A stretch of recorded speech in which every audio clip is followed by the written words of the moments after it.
buenos días y bienvenidos a La Trinchera de esta mañana del domingo 13 de abril de 2025. Son las 8:14, una hora menos en Canarias, y antes de comenzar a repasar las principales noticias del día, les recordamos que nos gusta escuchar sus opiniones. Hoy les preguntamos, ¿crees que Pedro Sánchez adelantará elecciones, como pedía el popular Miguel Tellado? Pueden participar a través del número de WhatsApp al que nos pueden enviar sus notas de audio y luego en la tertulia los vamos a escuchar, y al teléfono al que pueden mandar esas notas de voz es el 689 33 74 44. Repetimos, 689 33 74 44. Además, también pueden opinar y contactar con nosotros a través de nuestra cuenta de Twitter, @trincherallamas, y también les recordamos que tienen disponible, como siempre, la playlist de La Trinchera con todas las canciones que suenan en el programa. La pueden encontrar en Spotify, en la web de radio y, por supuesto, a través de las redes sociales, donde nuestro equipo siempre deja el enlace. Y ahora sí vamos a repasar la actualidad y lo hacemos de la mano de Javier García. Javier, muy buenos días. ¿Qué tal, Sandra? Muy buenos días. En las últimas 2 semanas, Estados Unidos ha impuesto aranceles crecientes a China en una escalada bélica comercial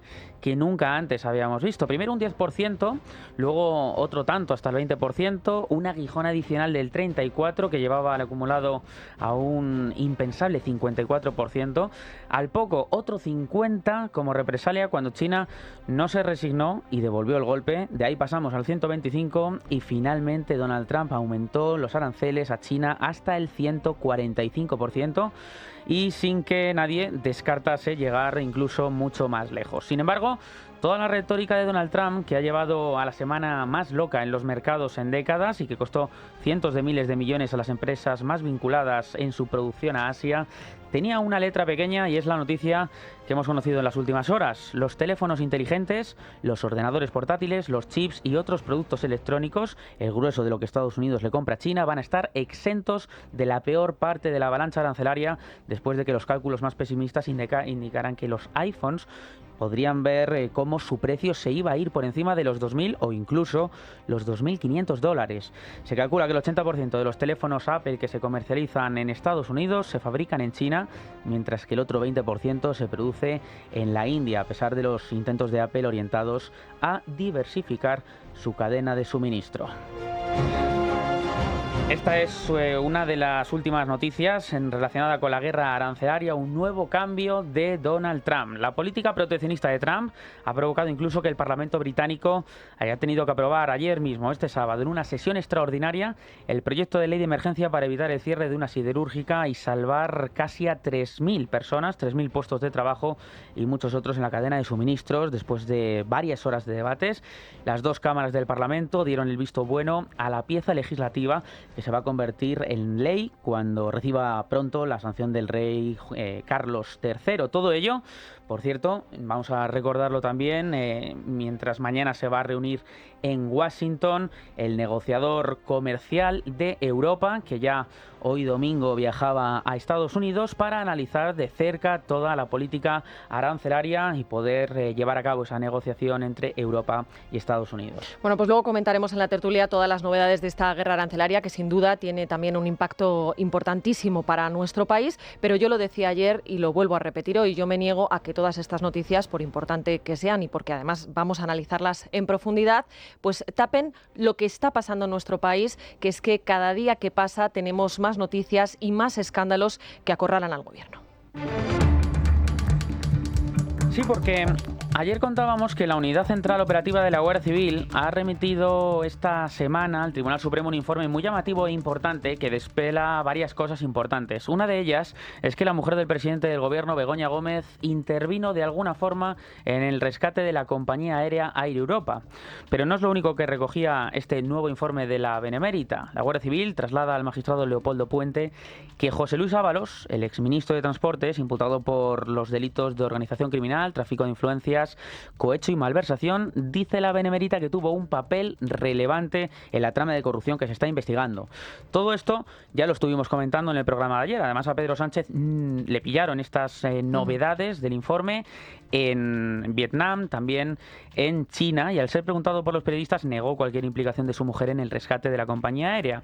Bueno, pues en este contexto le preguntaron ayer al portavoz del Partido Popular en el Congreso de los Diputados, a Miguel Tellado, y aseguró precisamente que este viaje viaje a China del presidente del gobierno ha sido para evitar estar en España y para evitar dar cuentas sobre estos presuntos casos de corrupción.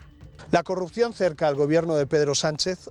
Sánchez está escapado, Sánchez está en huida permanente y España y nuestra democracia no merece esto. Y nosotros le pedimos a Sánchez que aterrice, que dé explicaciones y que le devuelva a los españoles la palabra, que convoque elecciones y que deje a los españoles decidir si quieren un gobierno indigno o si por el contrario lo que quieren es cerrar esta lamentable etapa de la vida política de nuestro país para abrir una etapa distinta con un gobierno honesto, honrado y que sea de fiar. El portavoz del Partido Popular también se refirió a Pilar Alegría. Recordamos que este viernes la ministra portavoz decidió apagar el fuego de la polémica por su presunto conocimiento y ocultación de la fiesta con prostitutas de la que se acusa a Ábalos de haber celebrado en el Parador de Teruel. La secretaria general del PSOE de Aragón relató casi minuto a minuto cuáles fueron sus pasos esa noche, la noche del 15 de septiembre del 2020, en plena pandemia, cuando estábamos todos confinados por el coronavirus, el COVID-19. Y sí que confirmó Pilar Alegría este viernes que durmió en ese establecimiento hotelero, pero dijo lejos de donde estaba José Luis Ábalos. Además, dice que no se percató en ningún momento ni se le informó de que hubiera ninguna fiesta. La señora Pilar Alegría confirmaba que aquellos hechos eran ciertos y que ella había estado en el mismo parador en aquella jornada tan lamentable. Pilar Alegría demuestra que no es la ministra portavoz por lo bien que habla, sino por lo mucho que calla.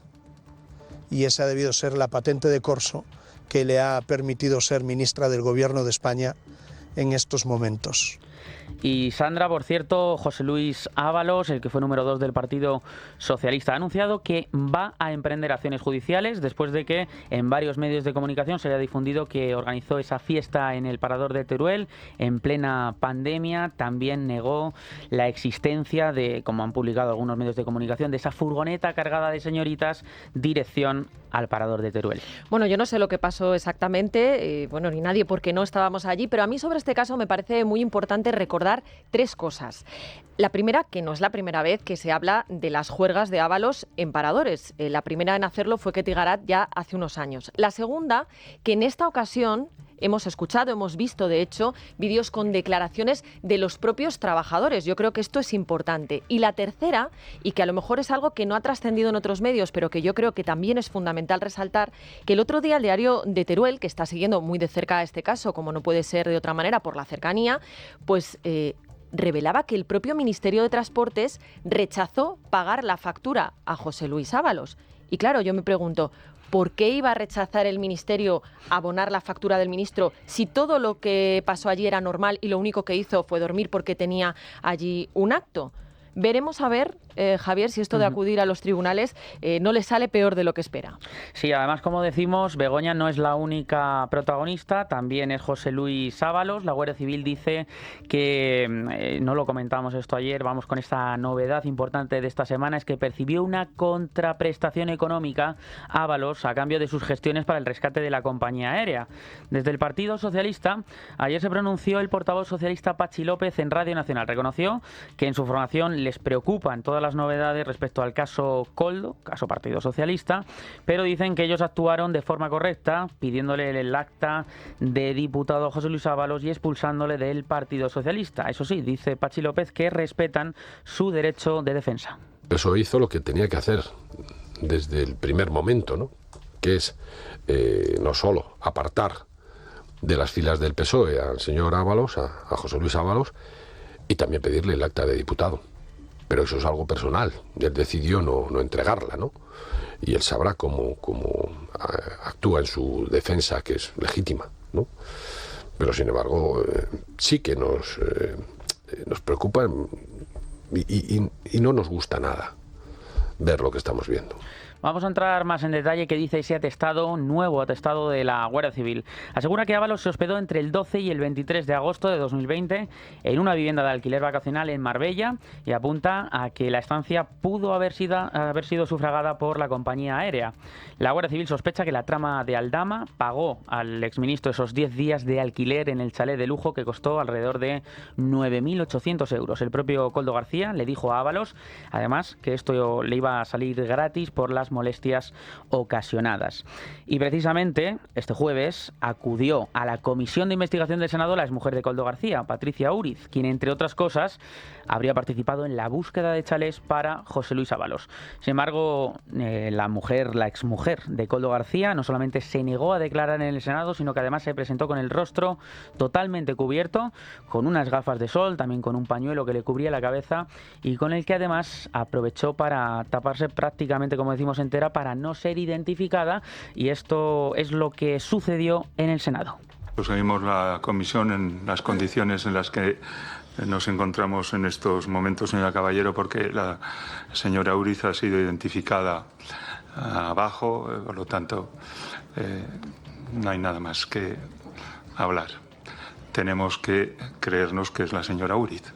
Pero bueno, voy a empezar, señora Úriz. Usted es de Pamplona, como yo, pero creo que ya no vive en Pamplona. ¿Desde cuándo exactamente usted vive fuera de Pamplona? Señorías, por favor, guarden silencio. Tal y como he comunicado previamente a través de mi abogada, me acojo a mi derecho a no declarar, ya que los hechos que se investigan en esta comisión son idénticos a los que se están investigando en un procedimiento judicial en el que estoy siendo investigada. Muchas gracias. Y hasta ahí. La comparecencia de Úriz en el Senado se produjo después de varios aplazamientos que llevaron incluso a la exmujer de Koldo a personarse hace un mes en la puerta de la Cámara para asistir a la comisión de investigación, aunque la citación se suspendió después de que la mayoría absoluta del Partido Popular decidiera aplazar la misma para volverla a citar este pasado jueves. Bueno, solamente decir que el espectáculo fue grotesco. No se pueden imaginar ustedes la cara que se nos quedó a todos los periodistas cuando la vimos aparecer de esa guisa. El otro día decía Luis María Pardo que parecía doña Rogelia, y la verdad es que razón no le faltaba, ¿no? Pero es que además tiene guasa, ¿no? No les da vergüenza lucrarse a toda costa de todos los españoles, pero luego se tapan la cara cuando tienen que dar explicaciones en el Senado. En fin, si no han visto las imágenes, les recomiendo que las busquen en Libertad Digital. Y también, Sandra, vamos a recordar también a todos los oyentes que Ábalos ha solicitado al juez del Tribunal Supremo, que está investigando el caso, que cite a declarar, dice Ábalos, que llamen a declarar al ministro del Interior, Fernando Grande Marlaska, para que aclare por qué su departamento aparece en informes de la Guardia Civil como adquiriente de una importante cantidad de mascarillas a la empresa Soluciones de Gestión, con la que el comisionista Víctor de Aldama compró las mascarillas. Además, quiere también que declare su número 2, Rafael Pérez Ruiz, el número 2 de Interior. El objetivo, según indica, es que se pronuncien sobre todo lo relativo al contrato que la Secretaría de Estado de Seguridad firmó con esta empresa clave de la trama para la compra de los tapabocas en la época de la pandemia. Bueno, yo no sé cómo interpretan ustedes esto, pero a mí desde luego me suena a recadito, ¿no? ¿Que me dejáis caer? Bueno, pues no os olvidéis de que puedo morir matando. No solamente ha sido protagonista esta semana la mujer del presidente del gobierno, no solamente ha sido protagonista también José Luis Ábalos, sino que también hay novedades respecto al hermano del presidente, de Pedro Sánchez. Hablamos de David Sánchez Pérez Castejón. 3 altos cargos de la Diputación de Badajoz han abonado las sospechas que tenía la juez Beatriz Viezma de posibles irregularidades en la incorporación del hermano de Sánchez al área de cultura de la institución. Evaristo Valentí, exdirector del Conservatorio de Badajoz, reconoció que la llegada de David Sánchez fue un rumor llamativo en los pasillos de la Diputación, incluso antes de que se publicaran las bases del puesto de coordinador de conservatorios. Declaró esta semana ante el juez. Valentí también admitió que todos conocían a David Sánchez como el hermanísimo. Se hablaba de varios candidatos, entre ellos ese. Sí. ¿Y se sospecha o usted entiende que ese puesto estaba ya asignado antes de ese No, eso no tiene, lo debe saber el que saque las plazas, pero nosotros no tenemos esa potestad de hacerlo. Entonces, pero ustedes con ese hermanísimo en el asunto lo que querían decir. Sí, había varios rumores sobre varios candidatos y este era el más llamativo. Había rumores, ¿no? En fin, esta declaración es fundamental porque recordarán que este señor Evaristo Valentí, junto con la otra directora del otro conservatorio de Badajoz, fueron llamados a declarar porque la UCO interceptó un correo intercambiado entre ambos el mismo día que salía casualmente la plaza. Se mandaban el link de la convocatoria con un asunto en ese correo que ponía hermanísimo. Claro, la UCO y la propia juez decían, esto solo puede deberse a que ya de antemano sabían que la plaza estaba dada, ¿no? Pero bueno, vamos a preguntarles por si acaso, vamos a llamarles a declarar. Y claro, ¿qué han reconocido? Pues que efectivamente, antes de que saliera convocada la plaza, ya había rumores de que era para el hermanísimo, para el hermano de Pedro Sánchez. ¿Esto qué demuestra? Pues que este señor mintió. Porque recordarán que cuando David Sánchez se presentó ante la juez Viedma en aquella surrealista, vamos a decir, comparecencia, dijo que él, hombre, que había encontrado el puesto pues buscando en Google como cualquier hijo de vecino que está en paro y busca trabajo. Claro, hay un pequeño problema y es que esto solo pudo suceder el día que sale publicada la convocatoria. Si los propios trabajadores ese día ya se mandan un correo poniendo hermanísimo, diciendo que la plaza, dando a entender que la plaza era para ti, y confirman en sede judicial que ya había rumores, pues blanco y en botella. Se le pone un poco crudo. Pero es que además hoy el Confidencial ha hablado con otra de las candidatas, con Cristina de Frutos, que asegura que cuando se presentó le dijeron que la plaza era suya. Es más, dice que a ella le sorprendió porque, claro, cuando llegó allí a la entrevista, que prácticamente que pasaban, ¿no? Que estaban ahí como en actitud aburrida y que ni siquiera le preguntaron por su proyecto. En fin, como digo, blanco y en botella. Y ya hemos contado cómo, bueno, que el jefe, que fue consejero delegado de Globalia, Javier Hidalgo, llamó a Begoña Gómez, la esposa de Sánchez, para desbloquear el rescate millonario del gobierno a su compañía Air Europa. Pero además esta semana se han filtrado audios de la declaración de la asesora de Moncloa, Cristina Álvarez, cuando declaró como testigo el pasado mes de diciembre. En esos audios, la asesora de Moncloa, Cristina Álvarez, dice que fue la propia mujer del presidente del gobierno, fue Begoña Gómez, quien la contrató y quien le pidió que hiciera gestiones desde el Palacio de la Moncloa para su cátedra. Le habían comentado cuando llegó a Moncloa que podía tener una persona de confianza. Le gustaría que fuese yo. Begoña me pide un favor. Estaba escribiendo y no me costaba un segundo. Dijo, oye, pues aprovecha y diles que si van a seguir en la cátedra. Vamos a estar muy pendientes a lo largo de este mes de abril de las próximas citaciones judiciales en el caso Begoña Gómez, porque son bastantes. El juez que investiga a Gómez ha citado como testigos el próximo 28, bueno, esto ya será en mayo, el día 28 de mayo, al expresidente de Indra y al actual presidente ejecutivo de Telefónica, Marmutra, al director de estrategia de Indra y al expresidente de Indra y exconsejero delegado de Telefónica. También 2 semanas antes, el 14 de mayo, a partir de las 10:30, el juez ha llamado como testigos al responsable de Minsight, filial de Indra, y al actual consejero ejecutivo y director general de la tecnológica, Luis Abril, al jefe del proyecto de Google, Miguel Rodríguez Bueno, y al vicepresidente de Telefónica, Rosauro Varo. Y una de las más esperadas, esta sí que es en abril, es la del próximo día 16. Está citado el ministro de Justicia, Félix Bolaños, para hablar precisamente de la contratación de la asesora de Moncloa, de Cristina Álvarez. Así que estaremos muy pendientes de todo este calendario judicial de los próximos meses. Bueno, el calendario judicial es importante. Félix Bolaños, por cierto, le va a poner un coche al juez Peinado porque la última vez se quejó de que le tuvieron retenido en Moncloa. ¿Por qué? Pues no lo sé. Pero bueno, que me parece un espectáculo dantesco el que, por cierto, hemos conocido también en los últimos días. Y respecto a las citaciones que hay previstas para mayo, ojo, porque el caso escala, ¿eh? Ya lo han escuchado, van a tener que declarar Marmutra, Rosauro Varo, que ya había salido salpicado en esta trama, y también otra persona por parte de Google, que es Miguel Escasi, que curiosamente, qué casualidad, es una persona muy cercana al Partido Socialista. Si ustedes se meten en su cuenta de Twitter, pues tiene fotos, mensajes de Pedro Sánchez, en fin, pues más de lo mismo. Vamos con otra comparecencia, en este caso por parte de que afecta al Partido Popular. El novio de la presidenta de la Comunidad de Madrid, Alberto González Amador, compareció este jueves como imputado por los delitos de corrupción en los negocios y administración desleal. La pareja de Isabel Díaz Ayuso negó irregularidad alguna en la operación que se investiga en esta pieza separada y trató de justificar todos los ingresos que recibió de Quirón. También pidió que se expulse de la causa al Partido Socialista y a Más Madrid, que están personados como acusaciones populares. Adrián Pajares, buenos días. Buenos días. Alberto González Amador explicó ante la jueza que su asesor fiscal compró el ático situado encima de su vivienda y que él lo alquila con opción a compra por 5.000 euros al mes y asegura que no hay nada irregular en esa operación. También detalló sus ingresos con la empresa Quirón Prevención, negó haberlos ocultado a Hacienda y entregó toda la documentación para demostrar que todo es absolutamente legal. Durante su declaración solo respondió a la jueza, al fiscal y a su defensa, rechazó responder a las acusaciones populares y pidió que el PSOE y Más Madrid sean expulsados del procedimiento. La causa sigue abierta para aclarar si hubo uso de sociedades pantalla para desviar ingresos o si se cometieron delitos de corrupción y administración desleal. Vamos con más asuntos. Irene Montero va a ser la candidata de Podemos a las elecciones generales del 2027 y esta semana ha instado a Yolanda Díaz a integrarse dentro del Partido Socialista para dejar paso a la izquierda valiente que dice ella representar. Así se pronunció esta semana en una entrevista en Televisión Española. Creo que si la izquierda en España está fuerte, las alianzas electorales van a caer por su propio peso. Y creo que lo importante es que articulemos una izquierda fuerte en España, de poder, de gobierno, autónoma del poder establecido, autónoma del Partido Socialista, que es justo lo contrario de lo que ha significado la Operación Sumar que ha liderado Yolanda Díaz en España. Por tanto, creo que igual que nosotras tenemos la tarea de poner en pie a la izquierda, el Partido Socialista también tiene la tarea de hacer la unidad con aquellos sectores del PSOE que ahora mismo están fuera del PSOE.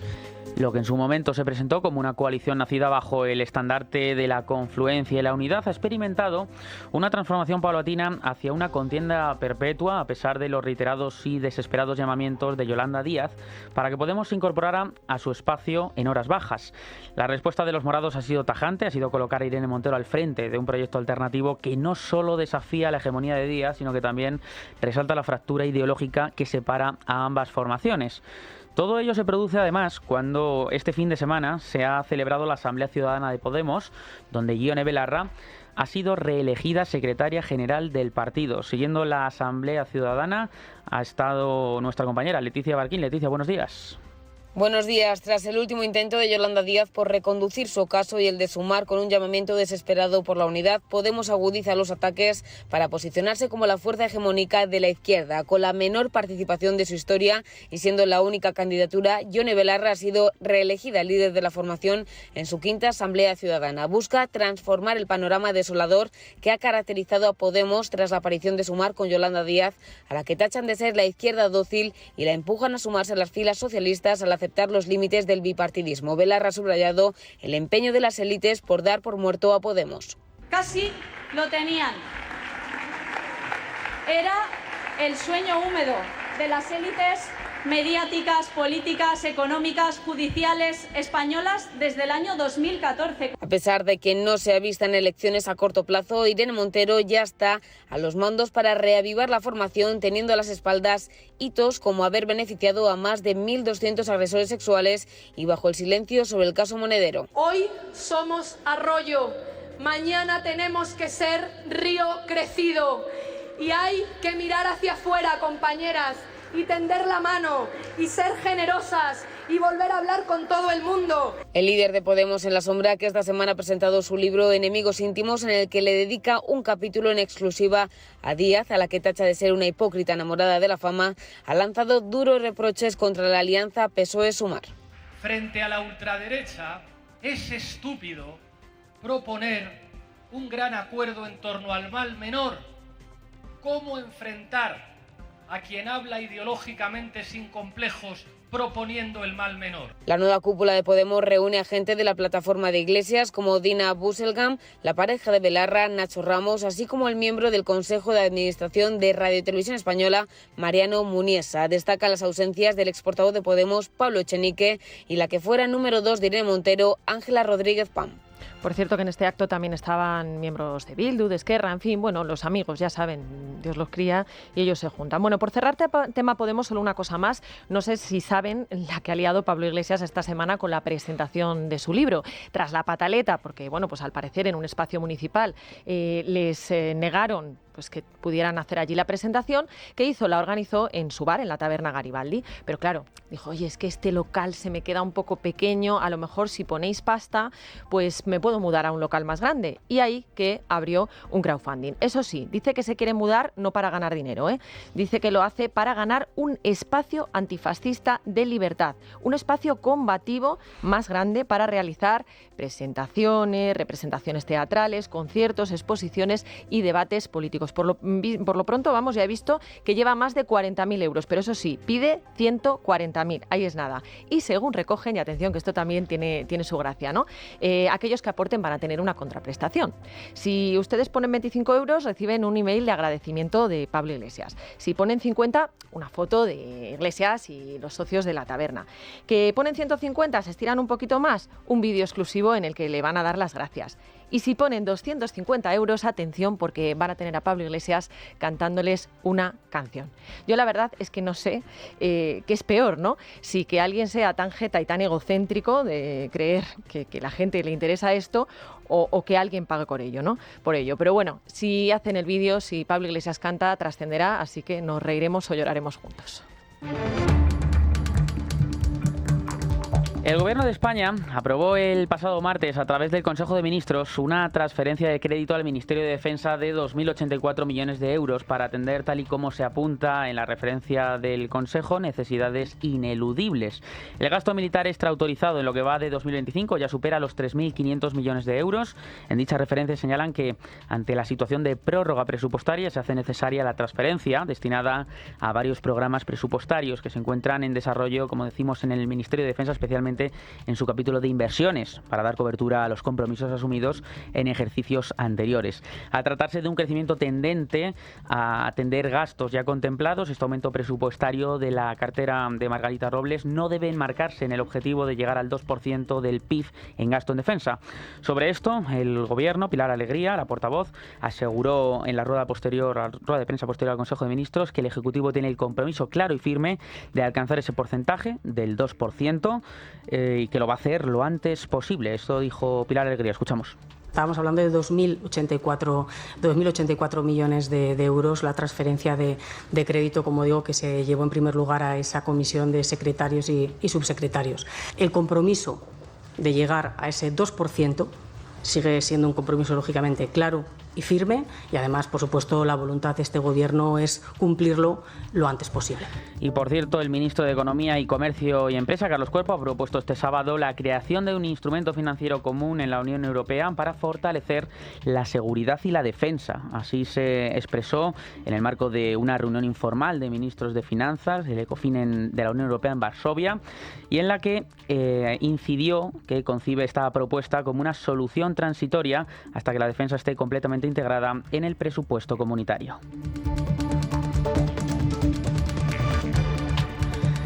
Y el Pleno del Congreso de los Diputados revalidó este jueves el Real Decreto Ley que reforma el artículo 35 de la Ley de Extranjería al objeto de establecer la obligatoriedad del reparto de menas, los menores inmigrantes no acompañados, entre las comunidades autónomas cuando haya saturación.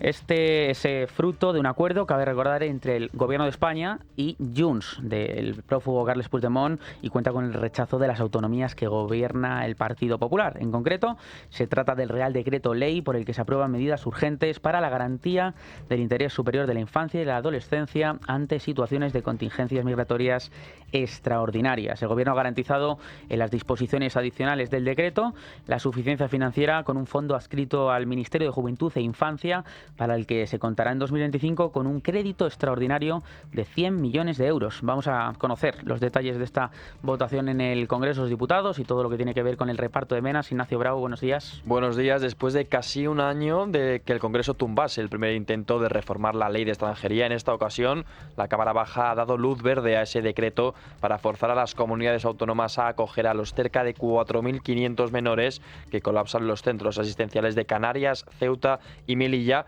gracias al apoyo de Junts, después de que el Gobierno haya elaborado un reparto claramente beneficioso para Cataluña en detrimento de otras comunidades como Madrid o Andalucía. Finalmente, el decreto ha salido adelante con los votos de la mayoría de la investidura, aunque la aprobación de esta medida seguridad estaba garantizada en todo caso después de que Moncloa hubiera rubricado ese pacto bilateral previo con Junts. Precisamente esa ha sido la razón por la que finalmente el Partido Popular se ha posicionado junto a Vox para votar en contra de este decreto, ya que entienden que Pedro Sánchez ha vuelto a ceder ante el chantaje de los independentistas, permitiendo que se incluyan en el reparto criterios injustos que afectan especialmente a las comunidades autónomas que gobiernan Alberto Núñez Feijóo. De hecho, al menos 6 de ellas ya han anunciado que interpondrán recursos ante el Tribunal Constitucional para intentar paralizar su aplicación, alegando que invade sus competencias. Y hemos escuchado a representantes autonómicos decir que están desbordados, con 600 menores teniendo sus comunidades 5 millones de habitantes. Y desde luego, esto es un reparto de miseria, inseguridad y degradación que no se merece sufrir ningún español. ¿Por qué estos criterios y no otros? ¿Por qué estas ponderaciones y no otras? No conocemos todavía los datos, las cifras. Los criterios de reparto que imponen son injustos y arbitrarios, sin tener en cuenta la realidad de cada territorio, eso sí, bien diseñados para que a Cataluña, como ya confirmó Junts, no lleguen nada más que 20 menores, mientras a la Comunidad de Madrid y Andalucía más de 800. El Gobierno ya ha adelantado su intención de iniciar este reparto de menores migrantes no acompañados a partir de este mismo verano. Como paso previo a eso, ha convocado la Conferencia Sectorial de Infancia y Adolescencia para el próximo 28 de abril, en la que, según ha indicado la ministra Sira Rego, se presentarán los criterios definidos por el Ejecutivo Central para la redistribución de estos menores.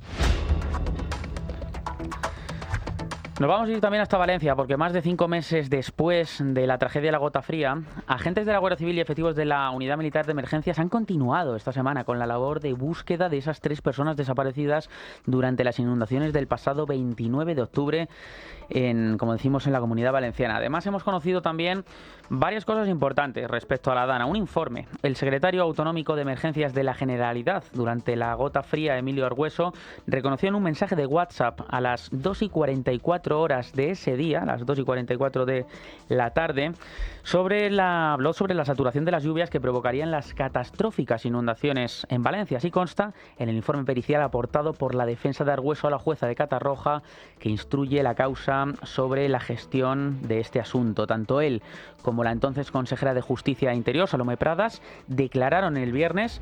Pradas se descargó de responsabilidad en la gestión de la Dana y aseguró ante la jueza instructora que ella no dirigía nada y que no tenía experiencia ni conocimientos en emergencias. Además, según fuentes judiciales, rompió a llorar ante la jueza en la declaración de este viernes. Al término de esa comparecencia habló su abogado, Eduardo de Urbano. Esto es lo que dijo acerca de la comparecencia de la exconsejera. La declaración de doña Salomé ha ido bastante bien. Ha contestado a unas 140 preguntas que se le ha formulado durante más de 2 horas. Ha dado muchos detalles de su papel en esa jornada. Se ha referido a la cantidad de normas que regulan esta cuestión.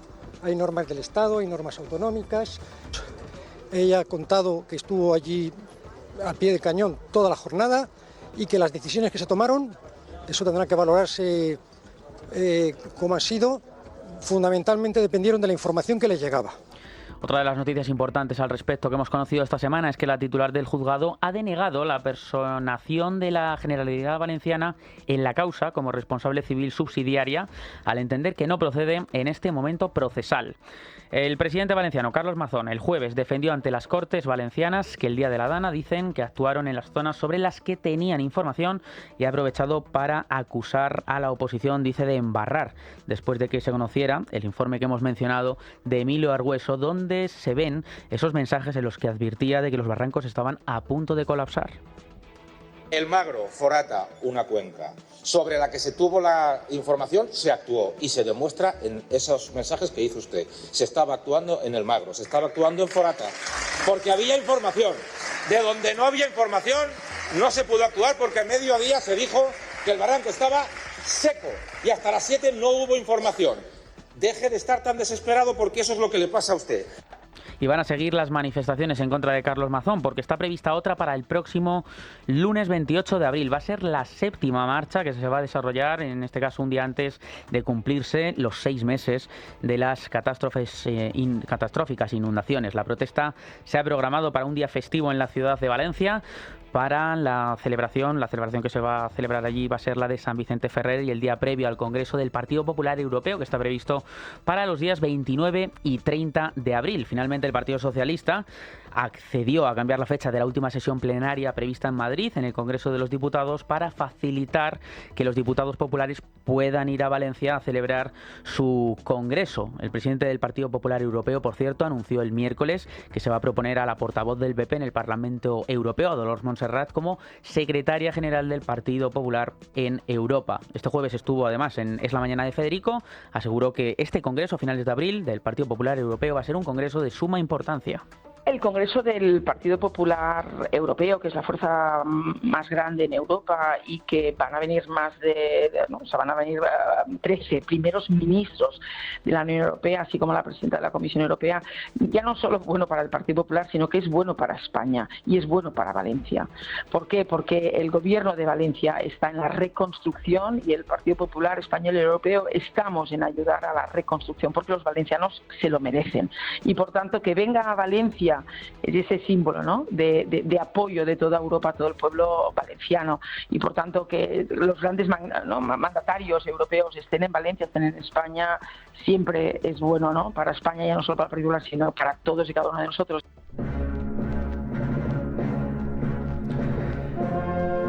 En clave económica, el gobernador del Banco de España, José Luis Escrivá, ha adelantado que la institución va a revisar a la baja las previsiones de crecimiento de España en su próximo informe trimestral, a consecuencia del impacto de la guerra arancelaria iniciada por Donald Trump hace una semana.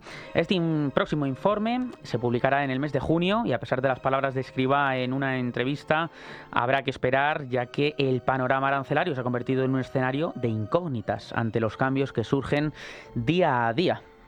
Tendremos que revisar a la baja las previsiones de crecimiento. Nosotros, en el caso de la economía española, nuestra última previsión era el 2,7, es un crecimiento alto para la economía española. Lo lógico es que la revisemos a la baja. Y lo que no le puedo decir en este momento, porque todavía no lo tenemos hecho y porque no es fácil de hacer, de hecho, es cuánto. Y yo diría que cualquier revisión que se haga estará sometida a unos elementos de incertidumbre muy grandes, porque hay elementos sobre los que realmente no tenemos instrumentos analíticos suficientemente potentes para poder aquilatarlos. Así se pronunció en una entrevista en Televisión Española. Escrivá además ha puntualizado que el Banco de España todavía no ha calculado la magnitud de la revisión, porque no es fácil de precisar el impacto dada la elevada incertidumbre sobre las decisiones de política comercial. El impacto de la actividad económica va a depender del efecto directo de reducción de las exportaciones y de posibles disrupciones en las cadenas de suministro, aunque también del efecto indirecto que tenga el clima económico sobre la confianza de inversores, mercados, consumidores, que pueden, Sandra, retraer sus decisiones de gasto con algo más de retraso. Muchas gracias, Javi. Pues así llegamos a las 8:50 de la mañana, una hora menos en Canarias. Tiempo ya para la firma y el análisis del director del Grupo Adjunto de Libertad Digital, Carlos Cuesta. Carlos Cuesta, muy buenos días, ¿cómo estás? Muy buenas, ¿cómo estáis? Bueno, cerramos una semana... Dime. No, que si me preguntas si voy a poner dinero para la taberna Garibaldi, ya te digo que no. No sé por qué, ya me imaginaba que no, pero ¿no te hace ilusión, hombre, que te mande un vídeo cantando una canción? No, la verdad que no, pero propongo una cosa, estoy cambiándome la moto. Todo el que quiera puede poner dinero porque mi moto es una moto anticomunista. Pues nada, abrimos un crowdfunding para la moto de Carlos Cuesta. Bueno, decía yo que cerramos una semana marcada por la tournée de Sánchez por Vietnam y por China. Tournée que, hay que recordarlo, está organizada y premeditada por José Luis Rodríguez Zapatero, al que ya saben que cuanto peor son las dictaduras, pues más le gusta. Mira, esto se parece a Pablo Iglesias. Y allá que ha ido el ahora presidente Pedro Sánchez, Carlos, a homenajear a lo mejor de cada casa, a modo ironía aún, por supuesto. No, es que yo creo que es conveniente recordar a qué personas ha homenajeado. En concreto, la primera de ellas ha sido Ho Chi Minh. Vamos a narrar todo el larguísimo listado de asesinatos, de muerte, de destrucción que ha generado este señor. Lo digo porque en España, evidentemente, cuando alguien se acerca a determinado dictador, el que sea, pero vamos, en el caso de España, evidentemente nos estamos refiriendo a Franco, lógicamente saltan todas las alarmas y saltan todas las críticas. Digo yo que a Pedro Sánchez, que se acaba de acercar, honrar, encima con una bandera de España, con una corona con la bandera de España, a un asesino dictador y luego se ha ido a la república asesina, comunista, dictadora, más bestia de las que quedan en estos momentos, también a rendir homenaje, digo yo que habrá que recordarle que lo que ha hecho es, pues no sé, perfectamente equiparable a que se hubiese rendido un homenaje, y lo digo literalmente, a un tal Adolf Hitler. Totalmente. Porque es que las cifras son así y vamos a recordarlas. Y yo creo que es conveniente que la gente sepa que no tenemos por qué dar o pasar por alto este tipo de cuestiones. Si tú te acercas a homenajear a un dictador asesino, lo vamos a recordar. Venga, vamos con Ho Chi Minh. Bien, vamos. Como presidente de la República Democrática de Vietnam, provocó la fuga nada más llegar de casi 1 millón de habitantes. Solamente, repito, en la etapa de implantación de su dictadura asesina. El millón de habitantes tenían motivos más que sobrados para salir corriendo de allí.